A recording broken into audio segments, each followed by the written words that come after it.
The anomaly report landed on Dr. Marin Calloway's desk at 6:14, 41 seconds before the overhead lights in Cipher Bay 9 had even finished warming to full spectrum. She was already seated. She had been seated since 300 because sleep had stopped cooperating 3 weeks ago, right around the time the V-Thrani signal had first appeared on the deep sweep arrays and refused to make sense. The report was one page. The summary line read, "Signal source confirmed NON stellar, structure confirmed NON random, pattern match, none." That last phrase, pattern match, none, had become the 4 most expensive words in the Galactic Compact's communications budget. 17 analysts across 3 species had spent 22 days throwing every known cipher architecture at the signal, and every single one had come back empty. Not wrong, not partial, empty, as if the signal existed in a category that nobody had built a drawer for yet. Marin set the report down and pressed her knuckles against her temples. The signal played on the main display above her station, scrolling in real time, a dense river of modulated pulses rendered as waveform peaks, each one tagged with a timestamp down to the nanosecond. It looked, at a glance, like a heartbeat. A complex, arrhythmic, deeply wrong heartbeat. She had been staring at it for 22 days. "Dr. Calloway," the voice came from the doorway. Senior Director Cale Orath stepped into the bay, his posture rigid even by Sulori standards. His slate-gray skin caught the overhead light in flat planes, and his secondary eyelids were shut, the involuntary stress response that Marin had learned to read during her 6 years aboard the Compact's signals station at Errol Anchorage. Orath was afraid. "The board is convening in 40 minutes. They want a progress update. Tell them what I told them yesterday, and the day before that. That the signal has no pattern. That the signal has no pattern I can show them yet." Orath's jaw tightened. The distinction, to a Sulori administrator, was meaningless. Either you had the solution or you did not. The space between those two states was not a category they were comfortable inhabiting. "There are 17 analysts working this problem," he said carefully. 3 species. 2 of them have cipher traditions older than human written language. You are the only one who insists there is something here beyond noise. "It isn't noise." "On what evidence?" Marin pointed at the scrolling waveform without looking at it. "It repeats." "The analysts say it does not repeat. They're Fourier decompositions." "Their Fourier decompositions are looking for the wrong kind of repetition."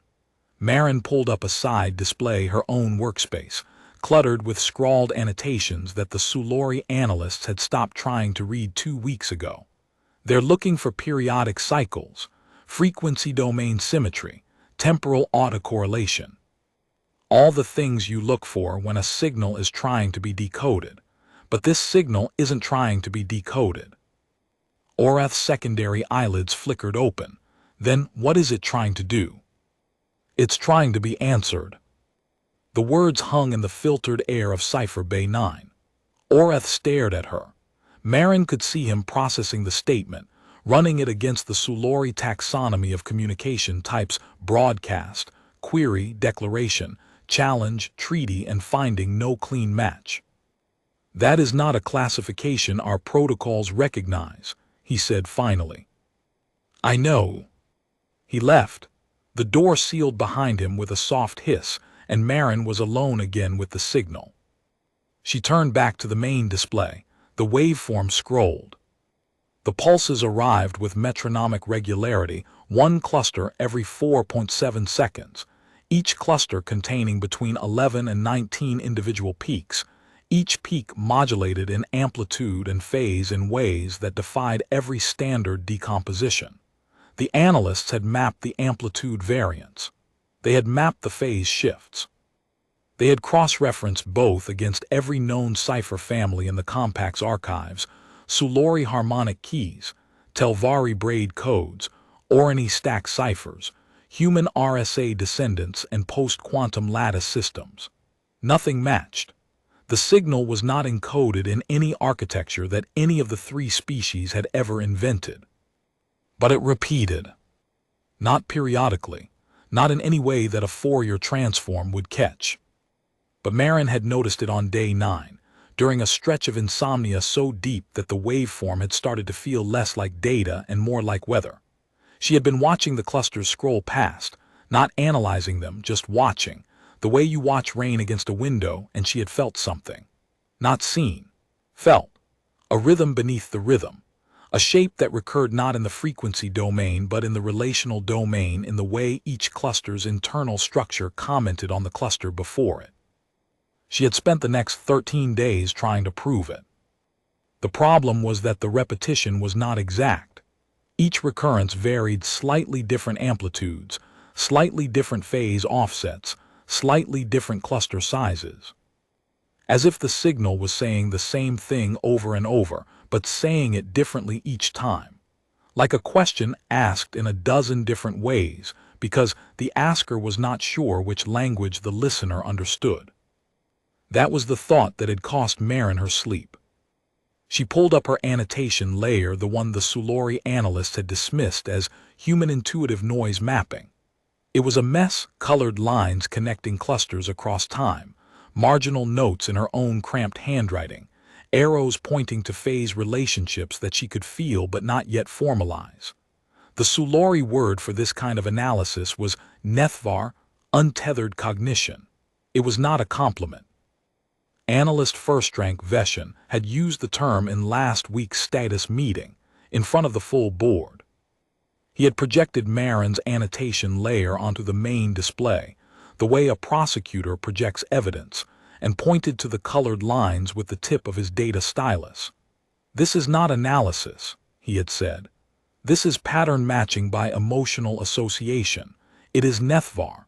It would not pass a first-year methodology review on any Sulori research campus." Marin had not argued. She had looked at Veshin's own analysis, his clean, formally verified Fourier decomposition, his impeccable spectral charts, his flawless mathematical proof that the signal contained no periodic structure, and she had said, "Your methodology is perfect. Your conclusion is correct. The signal contains no periodic structure."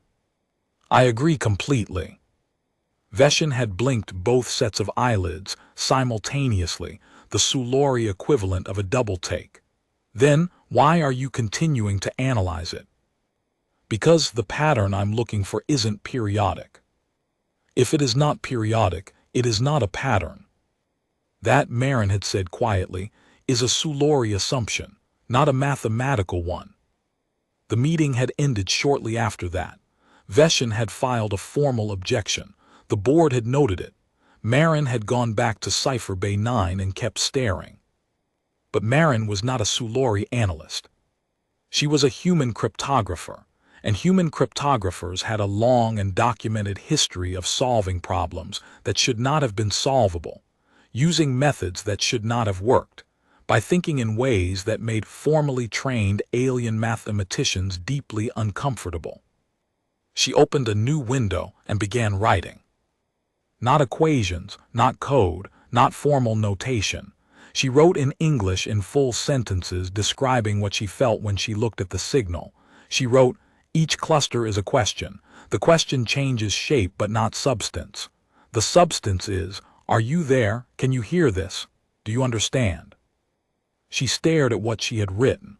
Then she added, "The signal is not a cipher. It is a conversation that has not started yet." Her hands were shaking, not from fear. From something closer to the opposite, a clarity so intense it made her fingers unreliable. She had felt this before, twice in her career. Once when she had broken the Telvari diplomatic channel during the Orani arbitration, and once when she had found the structural flaw in the Compact's own secure routing protocol, the one they had quietly patched and never publicly acknowledged. Both times, the solution had arrived not as a logical deduction, but as a sudden rearrangement of everything she was looking at, as if the data had always been a picture and she had simply been holding it upside down. This was the third time, And it was worse than either of the others, because this time the rearrangement was not of the data, it was of the category. The thing she was looking at was not the thing everyone thought it was. The signal was not a code, it was not encrypted, it was not compressed or obfuscated or stenographically hidden. It was, as far as Marin could now tell, perfectly legible if you understood that it was not saying something in a language you needed to translate. It was doing something. It was reaching. She stood up from her station and walked to the secondary analysis console against the far wall. This console was hardwired to the raw feed from the array, no processing, no filtering, no decomposition. Just the signal, in its native form, streaming in real time from a source 4.2 light-years away. Marin put on the audio headset. The signal, transposed into audible frequencies, sounded like nothing she had ever heard. Not music, not speech, not machinery. A series of tonal clusters, each one a chord of overlapping frequencies, rising and falling in patterns that were almost melodic but never quite resolved. Like a voice trying to hum a melody it had never heard, assembling it note by note from first principles. She listened for 11 minutes. Then she took off the headset, sat down at the console, and did something that no one in the compact signals division had done in the 22 days since the signal had been detected. She answered it. Not with a message, not with a handshake protocol or a mathematical proof of intelligence, or any of the standard first contact response sequences cataloged in the compact's procedures manual. She answered it in the only way that made sense if the signal was what she now believed it to be. She sent back its own structure, but completed. The response protocol she used was not in any manual. She had invented it in the 17 seconds between removing the headset and sitting down at the console. The compact's first contact procedures called for a calibration sequence, a series of mathematical proofs designed to establish a baseline of mutual understanding. Primes, Fibonacci sequences, the golden ratio, universal mathematical constants that any sufficiently advanced intelligence would recognize. But Marin did not send primes. She did not send the golden ratio. She did not send anything from the first contact manual, because the first contact manual assumed the signal was a cipher, and the signal was not a cipher. The manual's calibration sequence was an answer to a question no one had asked. It was the equivalent of responding to someone who had said, "Hello, is anyone there?" by reciting the periodic table. Instead, she did the thing that her human intuition, her nethvar, her untethered cognition, the part of her that the Sulori analysts did not trust, told her was right. Each cluster, she now understood, was not a full statement. It was a partial one, an equation with one variable left open, a sentence with a blank where the last word should be. The signal was sending incomplete structures and waiting cluster after cluster, variation after variation, for 22 days for someone to finish one. Marin chose the 47th cluster in the current cycle. She had mapped its internal relationships during her sleepless nights, had traced the phase interactions until she could hear the gap, the place where the structure reached, and found nothing to hold. She synthesized a response pulse that filled that gap.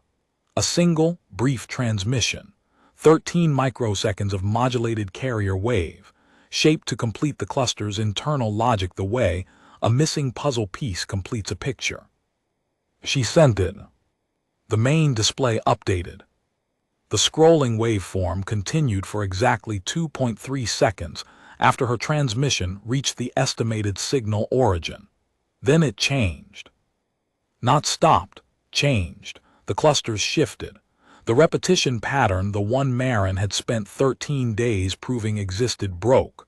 For the first time in 22 days, the signal did something new. It sent a single cluster. One, not 11 to 19 peaks. One unified structure, dense and symmetrical, containing within it a compressed echo of every variation it had sent before and something else, something additional, a new shape nested inside the echo that Marin had never seen. Her hands were shaking harder now. She could feel her heartbeat in her wrists.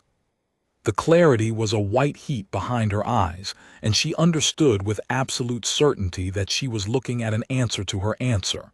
The signal had heard her. It had recognized what she had done, and it had responded. The door opened behind her. She did not turn around. Dr. Calloway. Orath's voice was different now, controlled in a way that meant something had broken through his training. The array team is reporting a change in the signal. What did you do? I finished one of its sentences. You what? It's not a cipher, Director. It's not encoded. It's a conversation. It has been asking a question for 22 days and I answered it. Orath moved to the main display. His secondary eyelids had shut again, and his primary pupils had contracted to slits so narrow they were almost invisible, the deepest level of Sulori threat response. He stared at the new cluster on the screen. This structure, he said slowly, this is not in our catalog. No. You provoked it. I completed it. There's a difference. The board did not authorize contact. The board authorized analysis. Analysis requires interaction. You can't understand a conversation by listening to one side of it forever. Orath turned to face her. His expression was the one Marin had seen on Sulori administrators exactly twice, before the expression that meant they had encountered a human decision that their risk assessment framework had no category for. Not reckless, exactly. Not brilliant, exactly. Something in the space between, where the Sulori taxonomy had a gap the same shape as a human being. What is it saying? He asked. Marin looked at the new cluster on the display. The nested shape inside it, the new thing, the thing the signal had not sent before, was a structure she had never seen, but its logic was clear. It was the same kind of structure she had sent back. An incomplete statement. A question with a blank. The signal had answered her, and in its answer it had asked a new question. It's saying your turn. The board convened in Conference Chamber 12, a bright, daylit hall with curved walls of translucent composite that let the Earl Anchorage's artificial sun pour in from three sides. 17 members, 11 Sulori, 4 Telvari, 2 human observers sat in a horseshoe arrangement around a central display pillar. The pillar showed the signal timeline, with Marin's intervention marked in red. Senior Director Orath presented the facts in the flat, precise cadence that Sulori administrators used when they wanted the record to reflect that they had not approved of what had happened.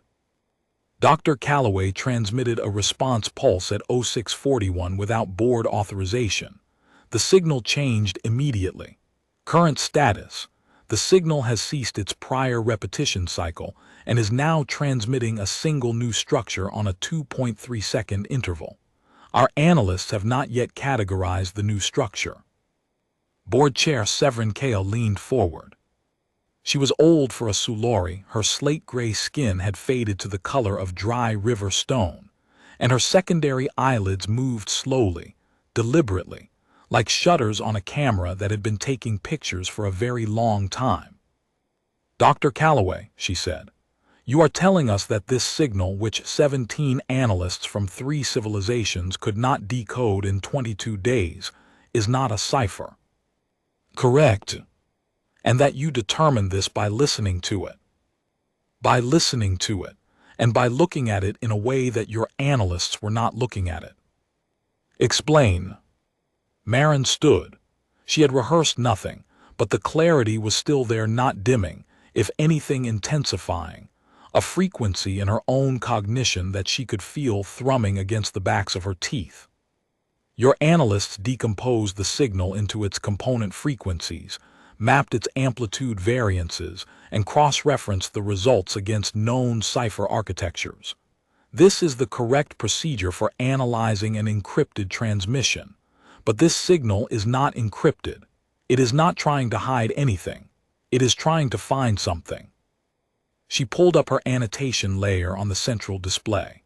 The colored lines and scrawled notes looked, she knew, like the work of a disordered mind. The Telvari delegates shifted in their seats. The Sulori analysts in the gallery above the chamber exchanged the quick lateral glances that meant they were recalculating her credibility in real time. Each cluster, Marin continued, is a self-contained relational structure, not a symbol set. Not a vocabulary. A structure, a set of internal relationships that express a single logical proposition. But each structure is deliberately incomplete. One relationship in each cluster is left open, undefined. The signal sends the same proposition over and over, varying its expression each time, and in each variation, the same relationship is the one left open. What relationship? Chair Kale asked. The relationship of response. Each cluster describes an interaction between two parties. One party is fully defined its attributes, its position, its characteristics. The other party is a variable, a blank. The signal is describing a conversation between itself and someone who is not there yet. The chamber was silent. Marin could hear the hum of the anchorage's atmospheric processors, the faint click of a Telvari delegate's armored carapace shifting against the seat. "And you filled in the blank," Chair Kale said. "I filled in one blank. I sent back a response that completed one cluster's missing relationship. The signal recognized the completion and responded with a new structure, one that contains its own open variable. A new question. A new question." Chair Kale's secondary eyelids opened fully, a rare event for a Sulori of her age and rank. It meant she was looking at Marin with the full bandwidth of her visual processing, the way a Sulori looked at something they were trying to understand rather than something they were trying to categorize. "What is the question?" she asked. Marin hesitated, not because she did not know, because the answer was the part that was going to cause the most trouble. "The new structure describes the same two-party interaction," she said. "But the attributes of the first party, the defined one, the signal's self-description, have changed. In the original clusters, the first party was described in terms of position, frequency, and temporal regularity. In the new cluster, the first party is described in terms of, and I need to be careful with this translation, intention, desire, purpose. Machines do not have purpose," said analyst first-rank Veshin from the gallery. His tone was the clipped Sulori register that meant he was speaking for the record. "The signal is not a machine," Marin said. "You cannot know that. I can know that it changed its self-description from physical attributes to intentional attributes in response to being answered. Machines do not do that. Machines repeat until they run out of power. This signal repeated until someone answered, and then it stopped repeating and started asking something new." Veshin's secondary eyelids shut. He said nothing else. Chair Kale looked at the central display for a long moment. Then she asked the question that Marin had been waiting for. "What does it want, Dr. Calloway?" "It wants to know who answered." The chamber erupted. Not loudly, Sulori did not shout, but in a cascade of lateral eye movements and rapid subvocal consultations that amounted to the same thing. The Telvari delegates clicked their carapaces in the complex rhythms that served as their emotional notation. The two human observers sat very still, which Marin recognized as the human version of the same response. Veshin stood in the gallery. "Chair Kale, I formally request that Dr. Calloway's analysis be subjected to independent verification before any further transmission is authorized. Her methodology has not been peer-reviewed. Her claim that the signal is non-cryptographic contradicts the consensus of 17 trained analysts." Marin turned to face the gallery. "Analyst Veshin, how many of those 17 analysts answered the signal?" "None. That would have required authorization." "How many of them changed the signal's behavior?" "None. That is not the purpose of analysis." "Then with respect, you have 17 analysts who perfectly analyze something they do not understand, and one analyst who imperfectly understood something she has not perfectly analyzed. The signal appears to have a preference. Veshin's jaw worked. No sound came out. Chair Kale raised one hand. The chamber quieted. And if we tell it, then we find out what the third question is. Chair Kale studied Marin for another long moment. How did you break it? She asked. 22 days, 17 analysts. The Telvari have been decoding signals since before humans discovered radio. How did you see what they could not? Marin thought about the question. Not about the politics of it, or the career implications, or the way the Sulori analysts in the gallery were looking at her, but about the actual, honest answer. Because I wasn't trying to decode it, she said. I was trying to understand it. There's a difference. Decoding assumes the signal is hiding something. Understanding assumes the signal is showing you something you don't know how to see yet. Chair Kale's expression did not change, but something in her posture shifted, a fractional relaxation of the spine that was, in Sulori body language, the equivalent of a nod. Continue your analysis, Dr. Calloway. You are now the primary analyst on this signal. Director Orath will arrange clearances. You will report directly to this board. I need something else. Name it. I need to answer the second question. The silence that followed was absolute. Marin could hear the blood moving in her own ears. You are asking this board to authorize a second contact event, Chair Kale said carefully. I'm asking this board to acknowledge that the first contact event happened 22 days ago. The signal made contact. We just weren't listening properly. I'm the first one who listened, and now it's waiting for me to speak again. If I don't, it will go back to repeating, and eventually it will stop. How do you know it will stop? Because if I sent a question into the dark and no one answered for 22 days, I would start to wonder if anyone was there. And if someone answered once and then went silent, I would know someone was there and choosing not to respond. That's worse than silence. That's rejection. Chair Kale looked at the other board members. The lateral glance cascade happened again, faster this time, with shorter intervals, which meant they were approaching consensus. Finally, she turned back to Marin. You have authorization to transmit one response. 1. You will submit the proposed transmission to this board for review before sending. No. The word landed in the chamber like a stone, dropped into still water. No, Chair Kale repeated. The signal operates in real time.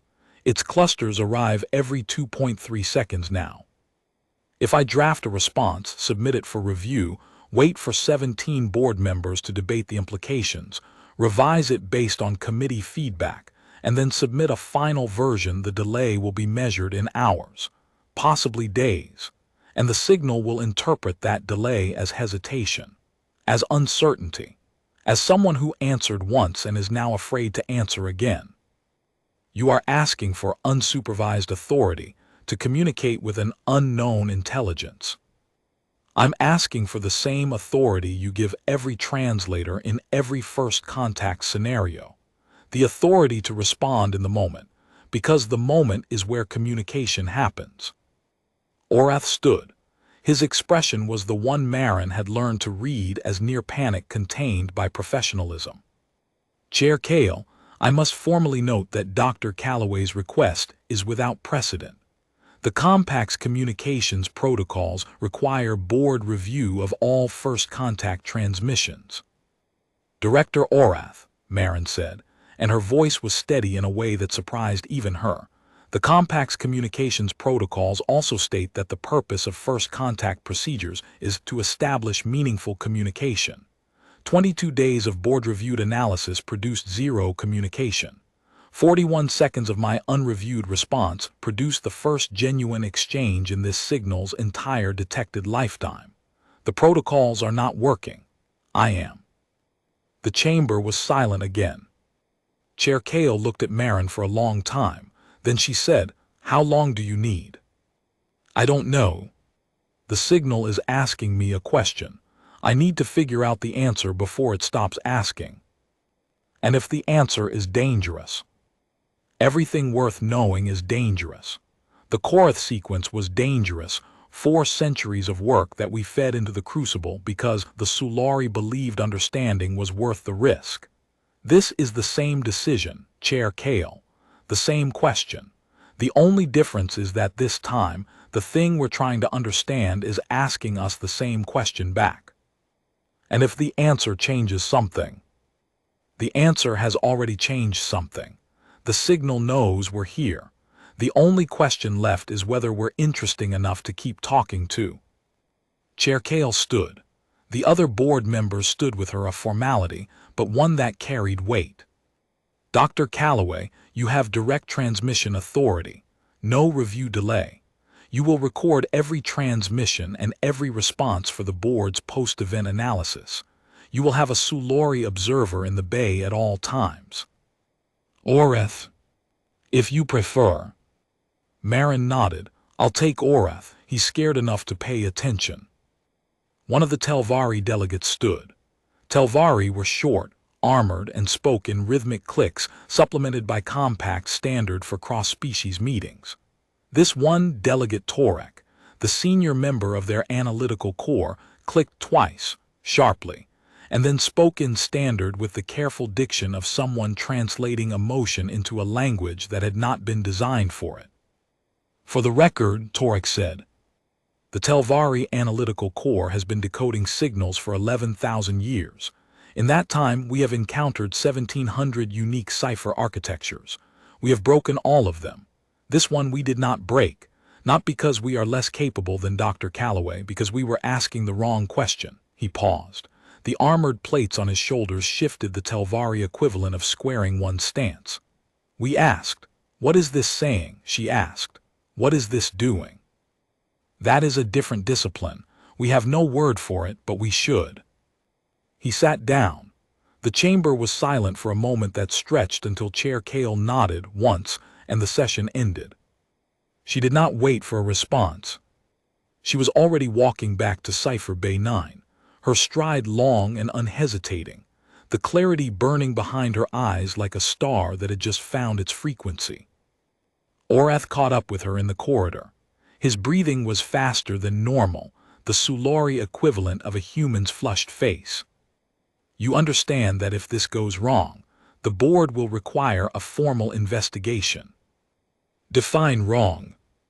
The signal stops, or responds with hostility, or you damage the compact's position by revealing too much about. Director, the signal already knows the most important thing about us. It knows we're here.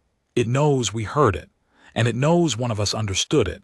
Everything else is details. They reached Cipher Bay 9. Marin sat down at the secondary console, the raw feed station. The headset was where she had left it. The single new cluster was still scrolling on the main display, repeating every 2.3 seconds, patient and precise. She put on the headset. The cluster sounded different now. Not the groping, uncertain tonal sequences of the original signal. This was cleaner, more focused, as if the signal, having received one answer, had refined its approach, narrowed its bandwidth, sharpened its articulation. The chord was still complex, still built from overlapping frequencies that conventional analysis would decompose into noise. But to Marin's ear, her human ear, tuned by 3 years of obsessive listening, it sounded almost like a word. She took the headset off and began mapping. The new cluster's structure was more elaborate than the originals. It contained the same relational framework, 2 parties, one defined, one variable, but the defined party's attributes had expanded. Where the original clusters had described position frequency regularity, this one described those plus something new, a relational history. The signal was now describing itself not just as a source, but as a source that had been answered. It was incorporating Marin's response into its own self-definition. And the open variable, the blank, the question had changed too. It was no longer asking if someone was there. It was asking who someone was. Marin's fingers moved across her keyboard, not typing code, typing words. English words, full sentences the way she thought, because that was how she solved things, not through formalism, through language, through the same intuitive, relational, deeply human process that the Sulori called Nethvar and dismissed as unrigorous. She wrote, "The signal has asked two questions. The first was, 'Is anyone there?' I answered yes. The second is, 'Who are you?' This question has no simple answer because the signal is not asking for a name or a species designation. It is asking for a self-description in the same relational framework it uses to describe itself. It wants to know what kind of thing answered it." She stared at what she had written. Then she began constructing the response. It took her 3 hours. Not because the technical transmission was complex. The actual pulse she would send was barely 20 microseconds long, but because she had to decide what to say, not in words, in structure, in the relational architecture that the signal used as its native grammar. The signal described itself as a source of structured inquiry defined by its relationship to an unknown receiver. It was, in essence, saying, "I am the one who asks." Marin needed to describe humanity or herself, or the concept of a responding intelligence. She was not entirely sure which, in a way that the signal would recognize as a legitimate answer to "Who are you?" She tried 6 approaches. Each one felt wrong. The first was a mathematical self-description, the kind of thing the Compact's first contact manual recommended. A proof of intelligence based on prime number sequences, demonstrating computational sophistication. She built it, examined it, and deleted it. It was a resume. The signal had not asked for a resume. The second was a biological descriptor, carbon-based, oxygen-breathing, bilateral symmetry, bipedal locomotion, neural network-based cognition. She built this one too, translating each attribute into the signal's relational framework. It was accurate. It was also meaningless, like answering "Who are you?" with your height and weight. The third was a cultural summary, tool users, language builders, pattern seekers. Closer but still wrong. Still a catalog rather than an answer. The fourth, fifth, and sixth approaches each tried to capture something more fundamental: consciousness, curiosity, the drive to explore, but each one collapsed under its own complexity. She was trying to explain a species to something that might not have a concept of species. Too complicated, too specific, too much like trying to explain a species to someone who had never seen a species. Oreth watched from a station near the door. He had not spoken in 2 hours. His data slate sat untouched on the desk beside him, its screen displaying the board's monitoring feed. Every 10 minutes, a query pinged from Chair Kale's office. Status. Oreth typed the same reply each time. Analyst working. No transmission yet. At the end of the 3rd hour, Marin stopped typing. She looked at the ceiling. The overhead lights of Cipher Bay 9 were set to full-spectrum daylight, calibrated to mimic the solar output of a G-to-V star Earth-Sun. The Sulori found it slightly too warm. Marin found it the only thing on the station that felt like home. She looked back at her screen. Then she deleted everything she had written and started over. The 7th approach was simple, brutally simple. Instead of trying to describe what humanity was, she described what she had done. She constructed a relational structure that said, "I am the one who completed your sentence," not "I am the one who heard you," or "I am the one who analyzed you," or "I am the species designated human in the Galactic Compact's taxonomy." I am the one who completed your sentence. It was the answer because it was the truth. The signal had sent incomplete structures. Marin had completed one. That was the relationship. That was the self-description.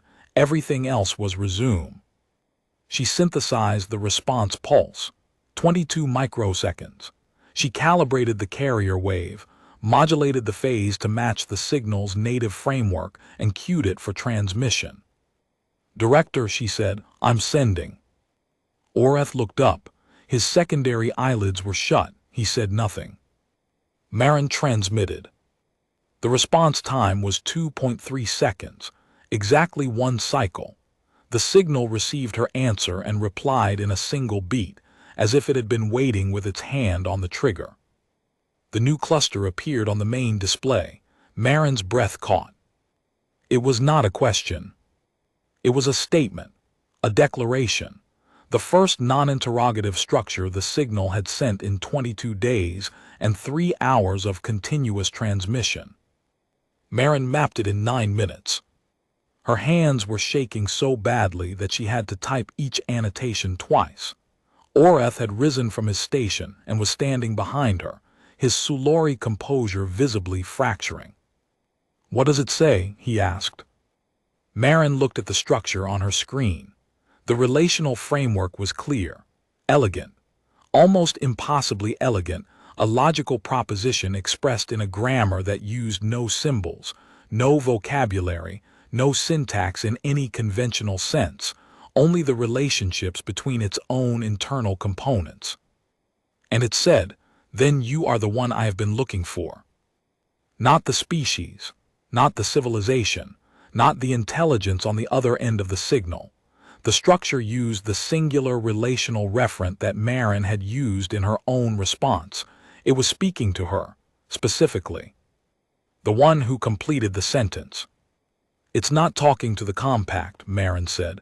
Her voice sounded strange to her own ears. "It's not talking to humanity, it's talking to me." "That is not possible. You are a single organism transmitting through compact equipment. The signal cannot distinguish." "It's not distinguishing by biology, Director. It's distinguishing by what I did. I answered it. Nobody else did. The signal doesn't care what species I am. It cares that I understood its question well enough to answer it." Oreth's data slate pinged. Chair Kale's query, status. He looked at the slate, then at Marin, then at the display. He typed, "Contact established. Doctor, CALLOWAY has been individually addressed." The next 4 hours were the most intense of Marin's life. The signal abandoned its repeating structure entirely. It began sending new clusters at irregular intervals, sometimes one every few seconds, sometimes gaps of several minutes during which the array registered nothing but background noise. Each cluster was a new proposition, a new statement, and each one built on the last in a logical progression that Marin could follow only by staying locked in the relational grammar she had learned to read through 22 days of obsessive, sleepless, half-mad staring. She answered each one. Not always immediately, some required minutes of mapping before she could construct an appropriate response. Others she answered in seconds, because the structure was simple and the relationship was clear, and her fingers knew what to type before her conscious mind had finished parsing. In the first hour, the signal tested her. There was no other word for it. It sent a proposition that was deliberately ambiguous, a structure with 2 possible completions, each logically valid, each leading to a different branch of conversation. Marin recognized it for what it was, a fork, a choice. Not what do you know, but how do you think? She chose the completion that was less formally elegant but more structurally honest, the one that acknowledged the ambiguity rather than resolving it. She sent back a structure that said, in effect, "I see both paths. Here is why I chose this one." The signal's response was the fastest yet, and it contained something new, a relational modifier that Marin had not seen before, attached to her own response referent, a descriptor. She spent 3 minutes mapping it, and when she understood what it meant, she laughed out loud in the empty bay. The modifier meant correct. Not correct answer, correct approach. The signal had tested whether she would choose elegance or honesty, and she had chosen honesty, and the signal had said, "Yes, that is the right way to think." Oreth looked up from his station, alarmed by the laughter. "Dr. Calloway." "It just graded me," Marin said, still grinning. "I passed." In the second hour, the signal sent something that Marin could only describe as a gift. A compact, dense relational structure that, when she mapped it, turned out to be a key, a metastructural principle that unified several of the relational concepts she had been learning piecemeal. It was the kind of insight that would have taken her months to derive on her own. The signal had given it to her in one cluster, because she had earned it by choosing correctly at the fork. The key changed everything she understood about the signal's grammar. What she had been reading as individual propositions were actually fragments of a single, enormous, unified structure, a relational map so vast that the signal had been sending it in pieces, one cluster at a time, waiting for someone to assemble enough pieces to see the shape of the whole.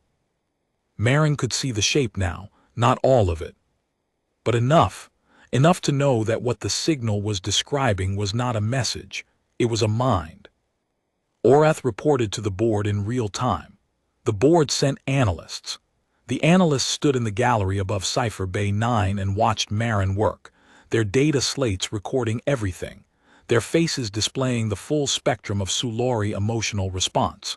Skepticism, concern, confusion, and finally, slowly, a grudging recognition that something was happening in this room that their training had no framework for. Marin did not look at them. She did not look at Orath. She looked at the signal and the signal looked back. By the third hour, the exchange had moved beyond simple propositions. The signal was now sending complex relational structures, nested frameworks that described not single interactions but networks of interactions, systems of relationship, architectures of connection. It was, Marin realized, describing its world. Not a physical world, a relational one. A world defined not by objects in space but by connections between processes, interactions between patterns, relationships between relationships. And it was teaching her the grammar as it went. Each new structure introduced one new relational concept, embedded in a framework of concepts she already understood.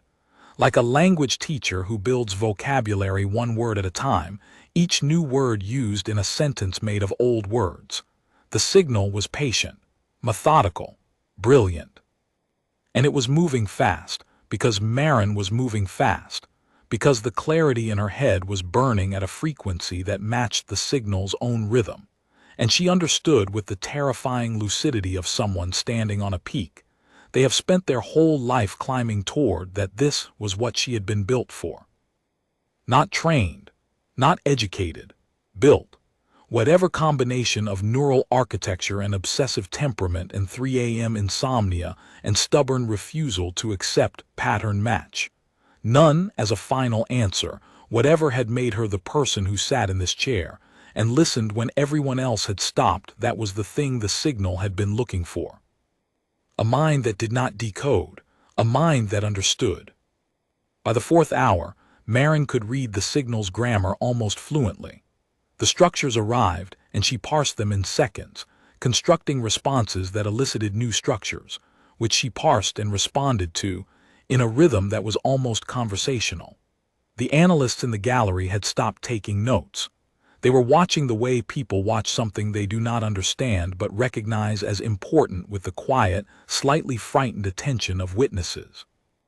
And then, in the fourth hour's 47th minute, the signal asked a question that stopped her. Not a complex question, a simple one. A relational structure so stripped down and fundamental that Marin parsed it instantly, and then sat motionless for 90 seconds, staring at her screen, because the answer was not something she could construct in the signal's grammar. The question was, why did you answer? Not how, not what method, what equipment, what analytical framework.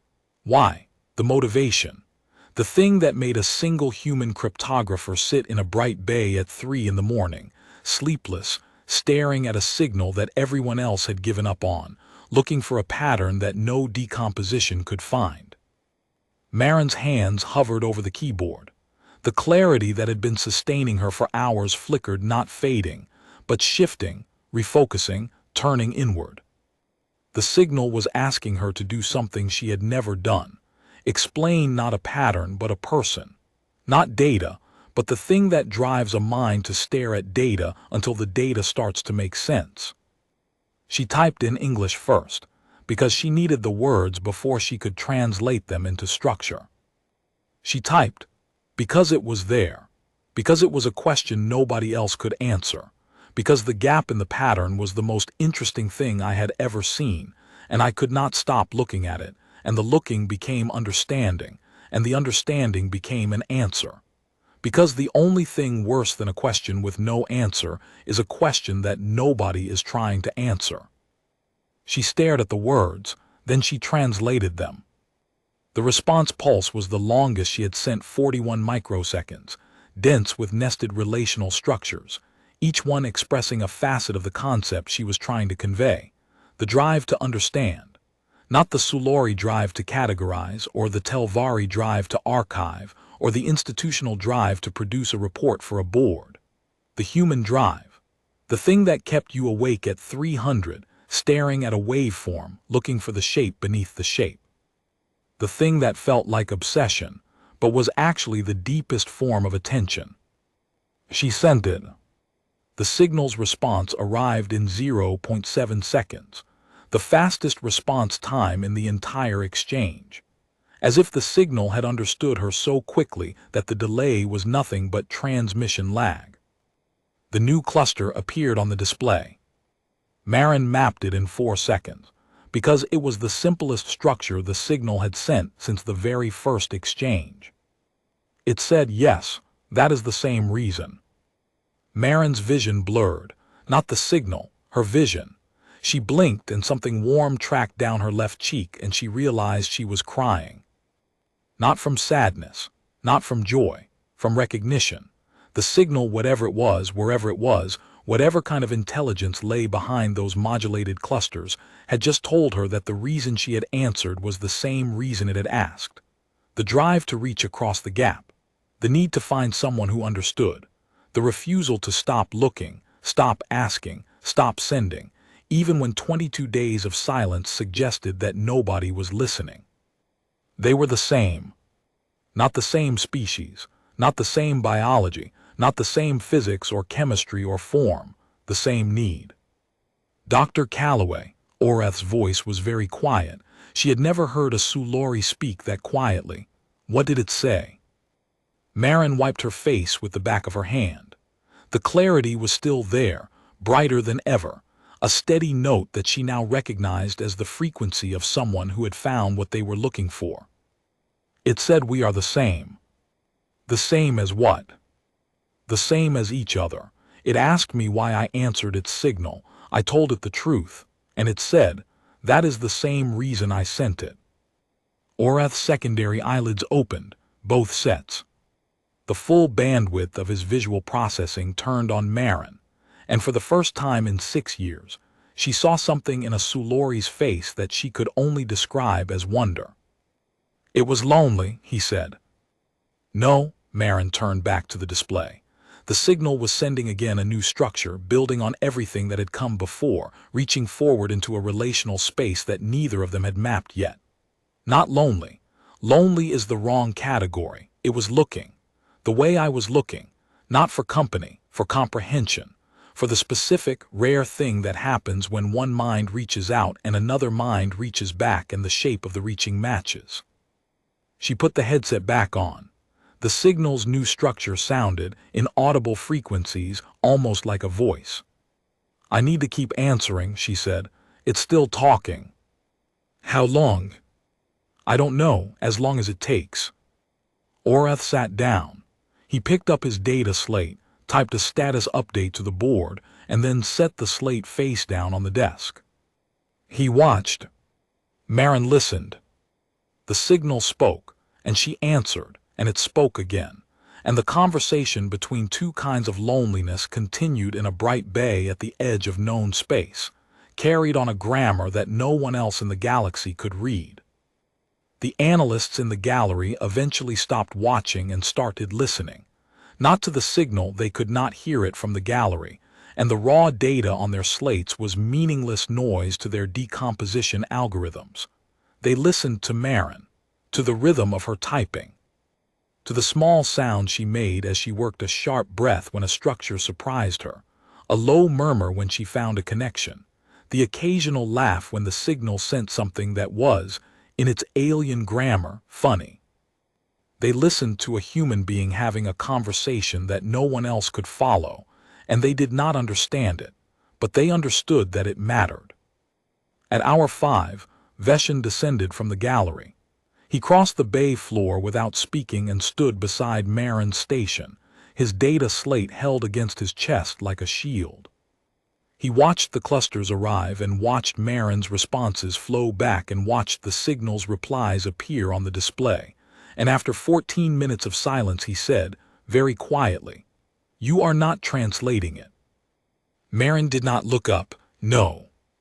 "You are reading it." "Yes." "How?" She considered the question, not the politics of it, the mechanics. "I stopped trying to turn it into something I already understood. I started letting it be what it is and learning what that meant." Veshin stood for another 3 minutes. Then he set his data slate on the edge of Marin's desk, the Sulori gesture of subordination, of acknowledging that someone else's method had produced results that yours had not. "I would like to observe," he said. "Stay as long as you want." He pulled a chair to the edge of her station and sat down and did not speak again for the rest of the night. At hour 6, the signal sent a structure that Marin did not immediately parse.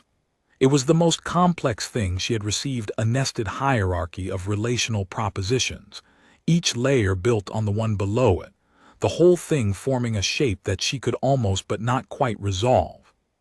She spent 40 minutes mapping it. The signal waited. No repeats, no prompts, just silence, patient and steady, the way you wait for someone who is thinking. Veshin, still sitting at the edge of her station, had begun taking notes, not on his data slate, on paper.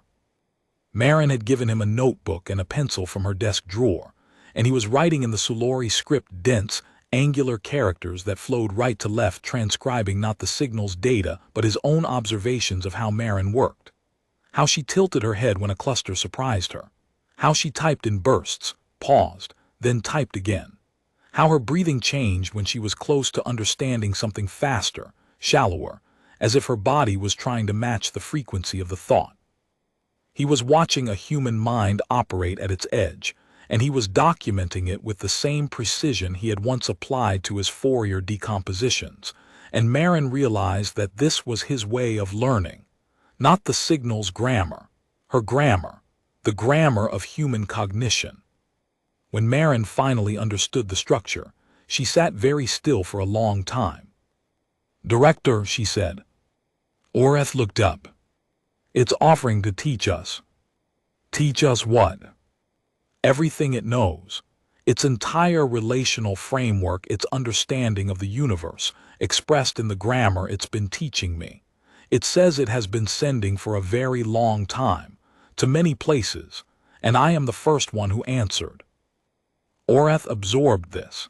His face did the thing that Sulori faces did when the data exceeded the model, a brief, involuntary stillness, followed by a slow reset of expression. In the gallery, one of the Telvari delegates, Marin thought made a sound that was not a word. A low, resonant click, sustained for 3 full seconds. Marin did not know what it meant in Telvari emotional notation, but every Sulori in the room turned to look at the delegate, and their secondary eyelids opened. Whatever the sound meant, it was significant enough to override species-typical restraint. Oreth turned back to Marin. His voice was very controlled when he spoke, the control of someone holding something fragile. "The first," he repeated. "The first, not the first to hear it, the first to understand it, the first to complete the sentence." "Why you?" Marin smiled. It was a tired smile, the smile of someone who had been awake for 27 hours and had just been handed the largest responsibility in the history of interstellar communication. "Because I wasn't trying to decode it, I was trying to understand it. And understanding is not a technique. It's not a method. It's the willingness to look at something that makes no sense and keep looking until it does. That's not a Sulori trait. It's not a Telvari trait. It's a human trait. The specific, concrete, sometimes maddening human willingness to sit with a problem that has no solution and refuse to call it unsolvable. She turned back to the display. The signal was still waiting, patient, infinite. The kind of patience that came from having sent a question into the dark for a very long time and finally, after all that time, hearing the one answer that mattered. "I need to tell it yes," Marin said. Orath looked at her. He looked at the display. He looked at the analysts in the gallery, who were looking back at him with expressions that, for the first time, contained something other than skepticism. "Tell it yes," he said. Veshin said nothing, but he leaned forward in his chair, and his secondary eyelids opened all the way, and he watched the display with the full intensity of a mind that had spent 22 days being wrong and was now, for the first time, willing to learn. Marin's hands moved to the keyboard. She constructed a response pulse, a relational structure that meant, "I accept, I am here, I will listen." She hesitated for one moment, not from doubt, from the sheer weight of the thing she was about to do. She was about to tell an intelligence that had been reaching across the void, for longer than human civilization had existed, that someone was finally ready to learn what it had to teach. Then she sent it. The signal's reply was immediate, and this time, for the first time, it did not send a single cluster or a single proposition. It sent a stream, continuous, dense, structured, flowing like water from a dam that had been held shut for eons. Data. Knowledge.